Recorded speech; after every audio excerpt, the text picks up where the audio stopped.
Muy buenas tardes.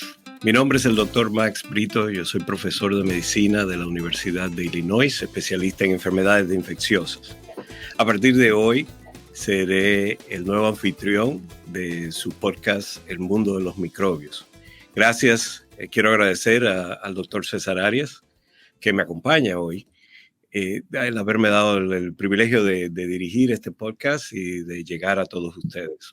César y yo vamos a tener una conversación sobre la viruela del mono, la viruela del simio, y vamos a estar probablemente otra colega pues se nos una en el transcurso. Todavía no sabemos si ella tendrá tiempo para unirse, pero mientras tanto comenzamos nosotros dos. El doctor César Arias no necesita introducción para muchos de ustedes, es el jefe de enfermedades infecciosas del Methodist Hospital en Houston y es profesor de medicina de la Universidad Weill Cornell.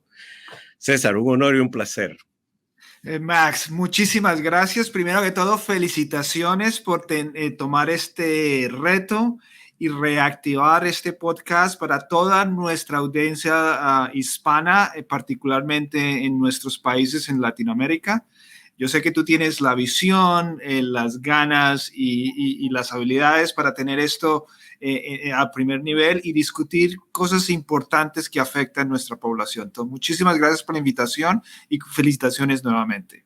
Muchísimas gracias, un honor para mí. Pues vamos a entrar en tópico inmediatamente, César. Oye, lo hablábamos fuera de cámara. Lo primero que quería preguntarte es, ¿cómo le llamas tú a esta enfermedad, la viruela del mono o la viruela símica o la viruela del simio? ¿Cómo le llamas tú? Porque tenemos diferentes bien nombres. Interesante la pregunta, particularmente porque la Organización Mundial de la Salud le va a cambiar el nombre precisamente por estas circunstancias.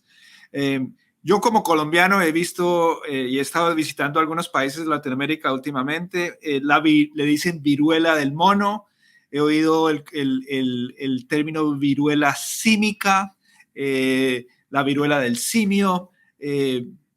Todos estos tienen connotaciones, obviamente, con los animales que realmente no son ni siquiera los responsables de esto o posiblemente son simplemente huéspedes accidentales de esto. Entonces, yo creo que en este momento le vamos a llamar, como dicen en Colombia, viruela del mono o viruela del simio. No sé, ¿a ti cómo te gusta? ¿Cómo le dices tú? A mí me gusta viruela del simio, pero yo creo que la forma más común es la viruela del mono, ¿no? Pero podemos hacer una combinación. Los teleescuchas saben bien de lo que estamos hablando. La Curiosamente, mono en Colombia es persona que tiene cabello dorado. Exacto. So de pronto la viruela del simio es tal vez mucho más exacta.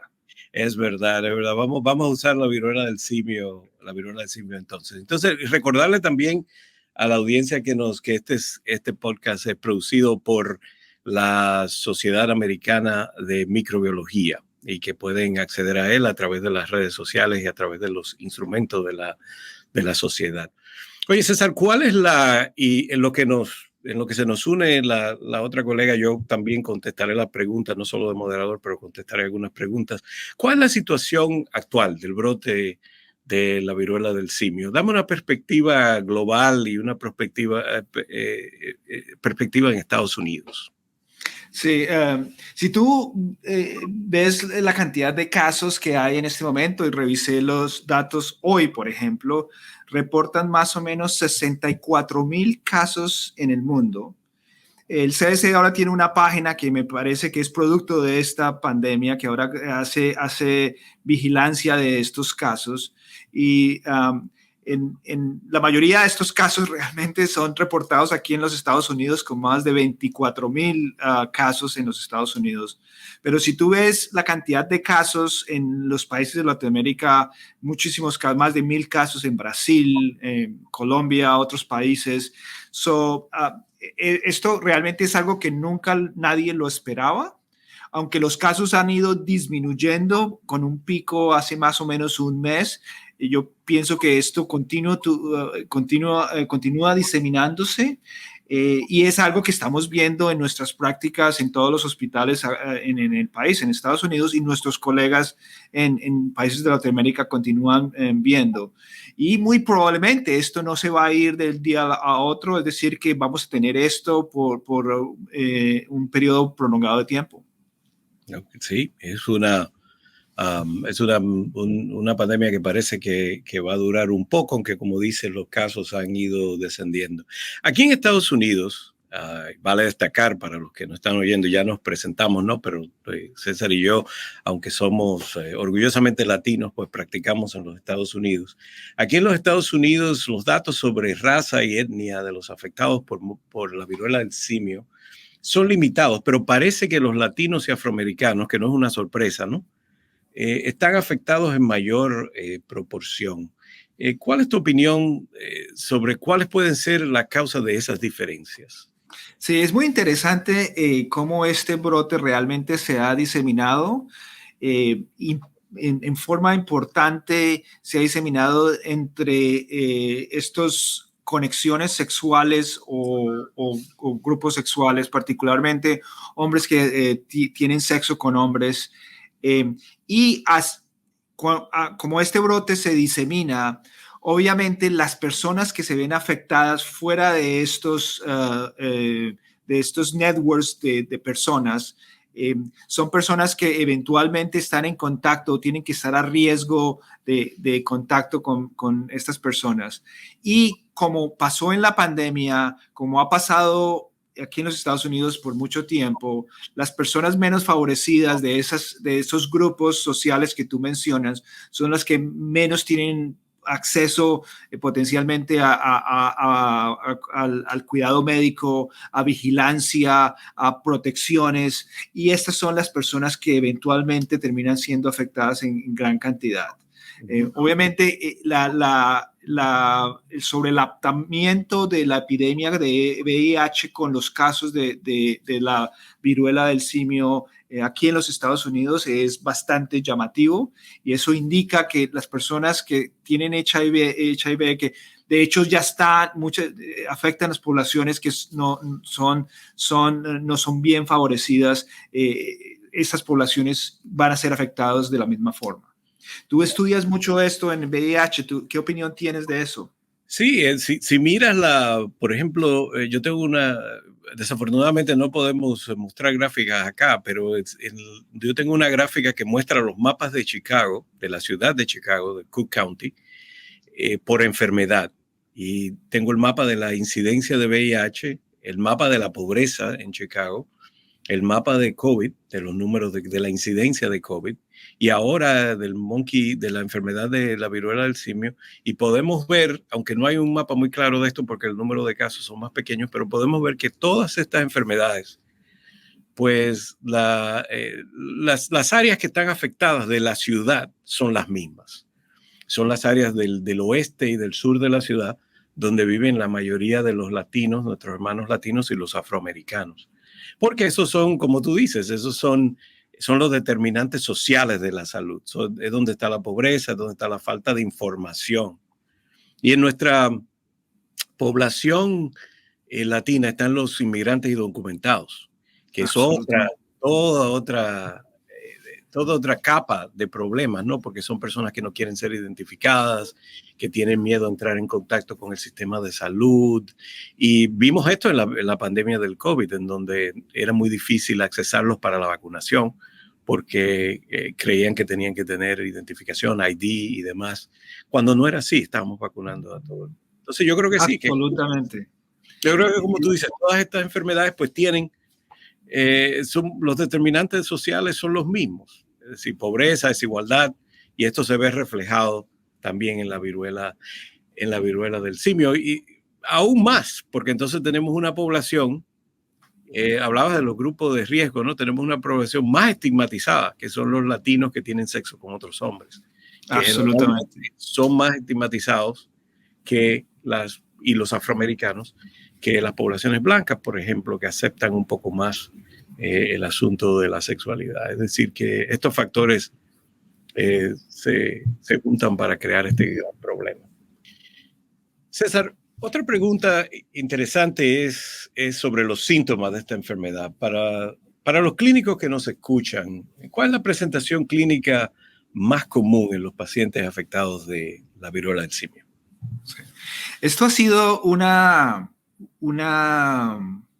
proceso de aprendizaje enorme, Y eso es una de las cosas que yo le digo a todo el mundo, que las enfermedades infecciosas siempre nos sorprenden, porque realmente es las presentaciones clínicas que hemos visto, particularmente en estos pacientes que están a riesgo, son bastante inusuales comparado con lo que antes estaba descrito. En estos pacientes, curiosamente, vemos muchas presentaciones anogenitales con o sin rash. Por ejemplo, proctitis que no tiene rash, lesiones que eventualmente progresan. Hemos tenido lesiones orales que son dramáticas, que obligan a tratar a los pacientes intravenosamente porque no pueden comer, no pueden hacer absolutamente nada. Y tengo un paciente particularmente interesante en la cual el paciente resolvió sus lesiones perianales y luego desarrolló un cuadro inflamatorio que básicamente tuve que darle esteroides para que el paciente se mejorara. Entonces, tenemos una serie de presentaciones muy diferentes de lo que estamos acostumbrados, lo que estaba escrito, y tenemos que estar alertas a cualquier tipo de presentaciones. Sé que hay recientes reportes de encefalomielitis, que usualmente ocurre después de que están resolviendo las lesiones, parecido a mi paciente. Es decir, hay algo inflamatorio posiblemente que está relacionado con esto. Y obviamente hay descripciones fatales, ya por lo menos un paciente en California y un paciente en Texas, posiblemente con encefalitis y presentaciones del sistema nervioso central que pueden ser potencialmente fatales.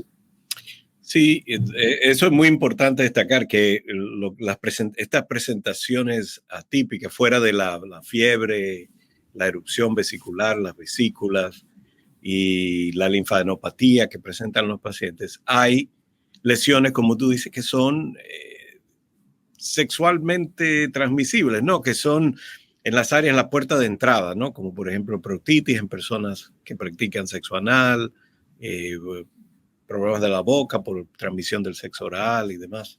Es decir, que estas presentaciones tienen mucho que ver con la puerta de entrada y la zona de contacto. Por eso es que los clínicos que nos están escuchando deben tener un alto sentido de alerta hacia cualquier rash vesicular muy localizado en el área genital, porque antes de este brote era una enfermedad más generalizada, pero generalizada a partir de rash en el cuerpo.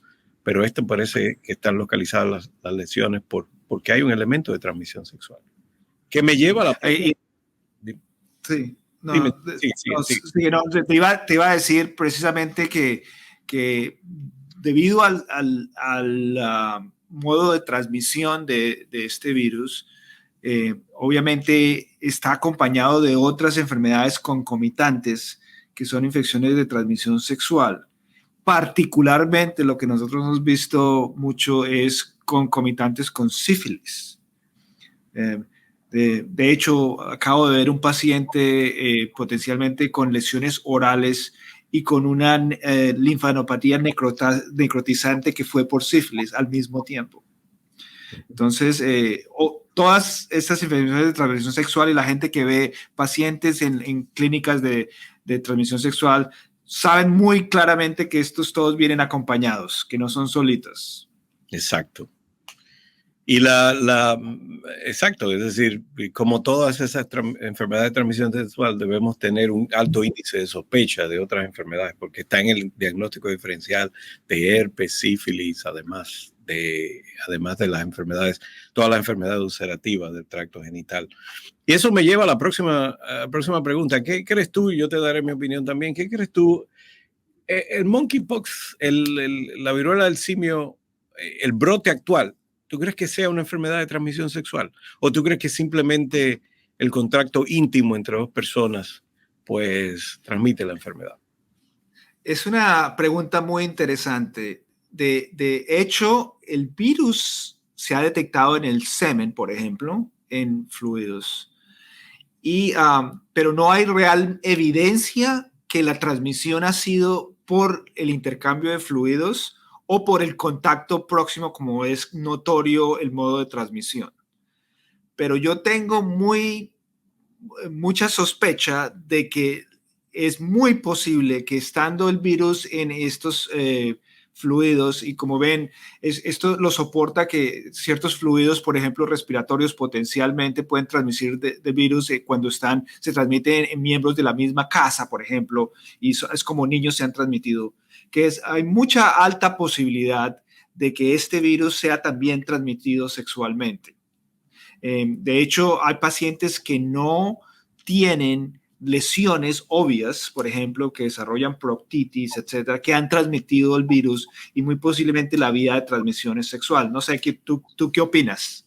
Yo estoy muy de acuerdo y yo creo que desde el principio de la pandemia, de la epidemia, el brote, yo lo llamo brote, desde el principio del brote, que yo noté que la mayoría de los casos tenían que ver, sobre todo localizados a hombres que tienen sexo con hombres y que habían tenido relaciones sexuales en ciertos ambientes. Los primeros casos aparecieron en España, ¿no? En algunos de los saunas y demás. Parecía una enfermedad de transmisión sexual, ¿no? Porque era una enfermedad que la sexualidad contribuía a la transmisión. Y por eso es muy importante considerar este medio de transmisión. Claro, esto es no importante que Sí, sorry. No, termina, dime. No, que es muy importante también el hecho de que decirle a la gente que el medio de transmisión que es por contacto próximo es el que se conoce, que es claramente, y que no es solamente, muchas personas, he oído muchas personas que están diciendo que no se van a preocupar porque esto es una enfermedad solamente de transmisión sexual entre personas que tienen hombres que tienen sexo con hombres. Entonces es muy importante que el modo de transmisión que se conoce es contacto próximo, que no necesariamente es sexual. Y de hecho, el contacto sexual, transmisión sexual, no está totalmente comprobado, pero se sospecha altamente. Exacto. Y eso me lleva a la próxima pregunta que tenía y que es importante resaltar para todas las personas que nos están escuchando, y es que es una enfermedad que aparece en primera instancia en la comunidad LGBT y tenemos ¿cuál es el mensaje que podemos transmitirle a nuestros trabajadores de salud, a las personas que nos escuchan, sobre cómo manejar el hecho de que apareció primero en esa comunidad para evitar el estigma? Ya sabemos lo que había pasado con el VIH en los años 80 y años 90, ¿no? En donde se clasificó erróneamente como una enfermedad de hombres exclusivamente de hombres que tenían sexo con hombres. Y pasa lo que tú dices, que después se comienza a pasar entre otras poblaciones y entonces aparece todo como de sorpresa. ¿Qué debemos hacer para evitar estigmatizar esta enfermedad?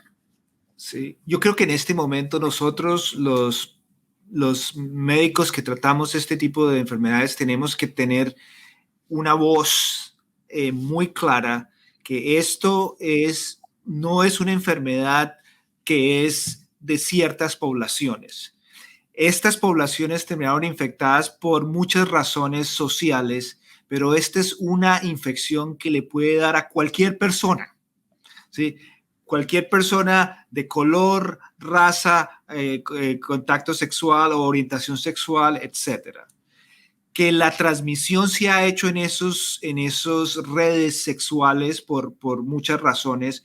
Eso explica por qué la gran mayoría de pacientes están en esos grupos, pero a nadie se le puede olvidar que esta infección es endémica en África Central y África del Occidente, y que este tipo de transmisión puede estar vulnerable a cualquier individuo, particularmente los niños, que pueden tener presentaciones muy complejas de esto, particularmente las pacientes embarazadas, que ponen a riesgo el feto en esta circunstancia. Entonces, esto no es algo exclusivo y es muy importante que no compartimentalicemos esta enfermedad a cierta población y que no estigmaticemos la población como sucedió hace mucho tiempo con el VIH. Espero que hayamos aprendido la lección, pero la historia parece repetirse. Eso es muy importante.